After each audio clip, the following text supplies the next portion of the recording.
আসসালামু আলাইকুম রহমতুল্লাহ বারাকাতুহু। আমি Saif Ahmed sweet, member secretary Bangladesh nationalist party Portugal. আমি প্রথমেই ধন্যবাদ এবং কৃতজ্ঞতা জানাচ্ছি আমাদের বর্তমান অন্তর্বর্তীকালীন সরকারের মাননীয় প্রধান উপদেষ্টাকে দেশের এই ক্রান্তি লগ্নের দায়িত্ব নেওয়ার জন্য। আমি আমার ব্যক্তিগত পক্ষ থেকে এবং আমার দল বাংলাদেশ জাতীয়তাবাদী দল পর্তুগাল শাখার পক্ষ থেকে ওনাকে ধন্যবাদ এবং কৃতজ্ঞতা জানাচ্ছি। আমার আসলে যেহেতু সময় খুবই সংক্ষিপ্ত, আমি আপনার উদ্দেশ্যে একটি কথা বলবো। আমি আপনাকে আপনার সম্পর্কে আমার ধারণা আছে। আপনি দীর্ঘদিন প্রবাসী মানুষের সাথে আপনার কর্মজীবন কাটিয়েছেন।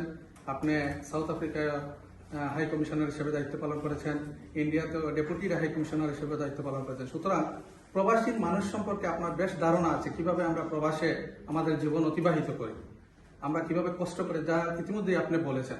আমার যে প্রশ্নটা, এই প্রবাসী মানুষরা তাদের সারা জীবনের অর্জিত সম্পদ কিন্তু বাংলাদেশে প্রেরণ করে বাংলাদেশের অর্থনৈতিক চাকাকে সচল রাখে। কিন্তু কোনো একটা পর্যায়ে আমরা প্রবাসীরা যখন বাংলাদেশে কোনো একটা অ্যাক্সিডেন্টের কারণে মৃত্যু ঘটে, তাদেরকে কিন্তু লাশ বাংলাদেশে পাঠানোর জন্য আমরা কমিউনিটির লোকজন টাকা পয়সা কালেকশন করে বাংলাদেশে পাঠাই। তো আপনাদের এই বিষয়ে কোনো পরিকল্পনা আছে কিনা রাষ্ট্রীয়ভাবে প্রবাসে কোনো বাংলাদেশি মৃত্যুবরণ করলে তাদেরকে বাংলাদেশে নেওয়ার এ বিষয়ে আপনাদের কোনো পরিকল্পনা আছে কিনা, এই বিষয়টি জানাবেন। আবারও আমি আপনাকে এবং আপনাদের উপদেষ্টা মহোদয় সকল সদস্যকে ধন্যবাদ এবং কৃতজ্ঞতা জানাই। ধন্যবাদ সবাই।